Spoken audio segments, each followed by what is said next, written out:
If a share of rupees 100 on which rupees 70 has been paid is forfeited, then at what minimum price can it be reissued? तो बच्चों जो minimum reissue price होता है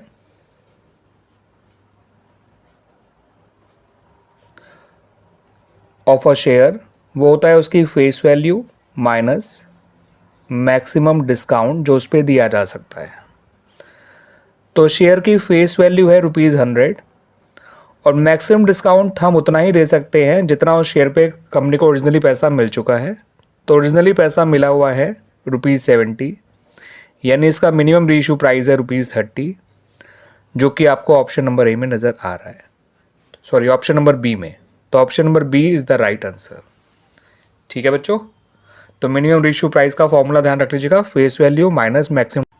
अगर कोई share जिसकी face value तो है ₹10 पर शेयर और जो कि इशू हुआ था एट अ प्रीमियम ऑफ ₹2 पर शेयर, जिस पे ₹8 पर शेयर कंपनी मांग चुकी है इंक्लूडिंग प्रीमियम, और इस पे ₹6 पर शेयर इंक्लूडिंग प्रीमियम कंपनी को मिल भी चुके हैं उस शेयर होल्डर से जिसका शेयर फॉरफीट किया गया। तो आपको बताना है बच्चों कि शेयर कैपिटल अकाउंट कितने अमाउंट से डेबिट किया जाएगा इस शेयर के फॉरफीचर पे। तो बच्चों उसके लिए हमें शेयर की कॉल्ड अप वैल्यू पता होनी चाहिए और उसमें केवल कैपिटल का ही कॉल्ड अप वैल्यू होना चाहिए। तो टोटल कॉल्ड अप वैल्यू है ₹8, जिसमें ₹2 प्रीमियम के भी इंक्लूडेड हैं, उसको हटा दीजिए क्योंकि शेयर कैपिटल अकाउंट केवल शेयर कैपिटल की कॉल्ड अप वैल्यू से डेबिट किया जाता है, जो कि यहाँ पर है ₹6, 8 - 2। ठीक है बच्चों, तो यहाँ पर ₹6 आपका ऑप्शन नंबर डी में दे रखा है, तो option number D is the right answer. इनमें से कौन सा आइटम जो है वो कैपिटल अकाउंट में रिकॉर्ड नहीं किया जा सकता है अगर पार्टनर्स के कैपिटल अकाउंट जो हैं वो फिक्स्ड होते हैं?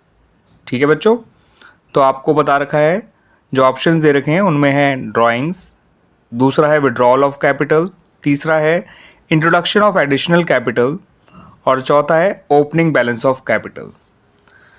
तो बच्चों अगर पार्टनर्स के कैपिटल अकाउंट फिक्स्ड होते हैं तो उसमें ओपनिंग बैलेंस ऑफ कैपिटल तो आएगा ही आएगा, एडिशनल कैपिटल इंट्रोड्यूस भी आएगा, विड्रॉल ऑफ कैपिटल भी आएगा, but drawings made by the partner नहीं आया करता है, इसको हम पार्टनर्स करंट अकाउंट में शो किया करते हैं।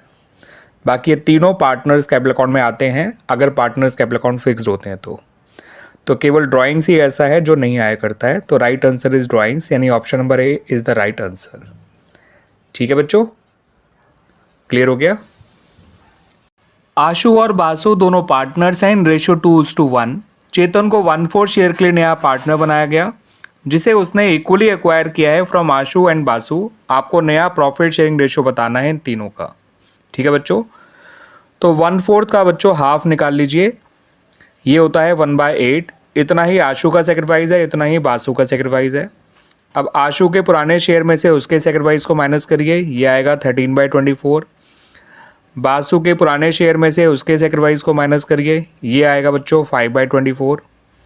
और जो चेतन का शेयर है 1/4, उसे हम लिख सकते हैं 6/24। तो नया रेशियो हो गया 13:5:6। ठीक है बच्चों, आपको ये ऑप्शन कहाँ नज़र आ रहा है? ये ऑप्शन नज़र आ रहा है आपको ऑप्शन नंबर ए। तो option A is the right answer. ठीक है बच्चों, 1/4 का हाफ अपने शेयर को इक्वली एक्वायर करे तो 1/8 उनके सेक्रीफाइस हो गए, उनमें माइनस करके उनका 1 जनवरी 2023 को अभिषेक ने, जो कि एक पार्टनर है, लोन दिया था ₹3 लाख का टू द फर्म। अब पार्टनरशिप डीड नहीं है इनके बीच में, पार्टनर्स के बीच में, तो आपको बताना है कि ऐसे में कितना इंटरेस्ट ऑन लोन दिया जाएगा for the year ended 31 March 2023 to Abhishek. ठीक है बच्चों, तो in the absence of partnership deed हम जो है बच्चों 6% पर एनम के हिसाब से according to the provisions of Indian partnership act 1932 interest on loan दिया करते हैं टू द पार्टनर। अब क्योंकि इसने ये लोन जो है वो जनवरी में दिया है तो 3 लाख का 6% हम निकालेंगे और इंटू 3/12 करना मत भूलिएगा बच्चों। सिर्फ 6% पर एनम का ध्यान मत रखिए, ये भी देखिए कि लोन दिया कब गया है। तो आंसर आएगा ₹4500। It means the option C is the right, option B is the right answer. ठीक है बच्चों, तो 6% पर एनम और 3 मंथ्स का, क्योंकि लोन जनवरी में दिया गया है, जनवरी से मार्च 3 मंथ्स होते हैं।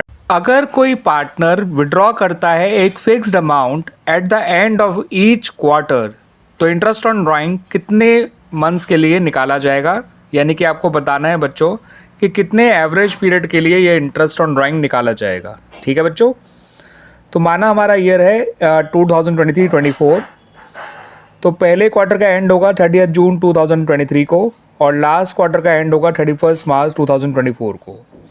तो इसके बाद बचेंगे बच्चों 9 मंथ्स, इसके बाद बचेंगे 0 मंथ्स, क्योंकि क्लोजिंग डेट तक का आपको मंथ्स काउंट करने होते हैं। ठीक है बच्चों, अब 9 + 0 करिए, 9 + 0 9 हो गया और 2 से डिवाइड करिए। एवरेज पीरियड निकालने का फॉर्मूला ये होता है, आंसर आएगा 4.5, जो कि आपको ऑप्शन नंबर डी में दे रखा है। ठीक है बच्चों, फॉर्मूला होता है months left after first drawing plus months left after last drawing divide by 2, ऐसे आपका एवरेज पीरियड निकल आता है, जो कि 4.5 आया इस क्वेश्चन में। इस फॉर्मूले को ध्यान रख लीजिए, आप बड़ी आसानी से भीम, अर्जुन और नकुल ये तीनों पहले आपस में प्रॉफिट शेयर किया करते थे इन द रेशियो ऑफ 4:3:3, लेकिन विद इफेक्ट फ्रॉम 1 अप्रैल 2023 इन्होंने एग्री किया कि ये लोग आपस में प्रॉफिट शेयर किया करेंगे इक्वली, यानी इन द रेशियो ऑफ 1:1:1। आपको बताना है बच्चों, as a result of this change Arjun को गेन होगा या सेक्रीफाइस, और वो कितना होगा। ठीक है बच्चों, तो बच्चों अर्जुन का जो पुराना शेयर है वो है 3/10 है ना बच्चों, और नया शेयर है 1/3। तो आप इसे जब इनका डिफरेंस निकालेंगे ना बच्चों, old share minus new share का, ठीक है, तो ये आएगा माइनस का 1/30। और आप अगर सेक्रीफाइस निकालते हैं और नेगेटिव आए तो वो गेन कहलाता है। तो इसका मतलब ये 1/30 का गेन कर रहा है, जो कि ऑप्शन नंबर बी में दे रखा है। तो अर्जुन गेन कर रहा है 1/30। सेक्रीफाइस का फॉर्मूला रख लीजिए, old minus new, old share minus new share, और सेक्रीफाइस